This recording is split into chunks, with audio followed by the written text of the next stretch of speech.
Seekor kura-kura kecil merangkak keluar dari balik semak-semak.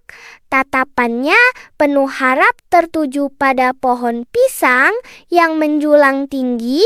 Di tengah hutan yang tenang, mata kura-kura itu bersinar saat melihat pisang ranum tergantung tinggi di atas. Mimpi yang begitu dekat, namun terasa jauh. Suara burung berkicau dan dedaunan berdesir lembut melengkapi suasana damai, menciptakan suasana alam yang menenangkan. Setiap hari, kura-kura kecil itu menggali tanah di sekitar pohon pisang itu.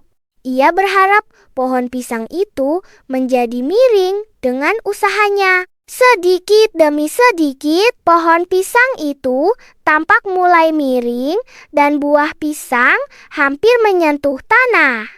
Ini sebuah bukti usaha kura-kura yang tergoyahkan.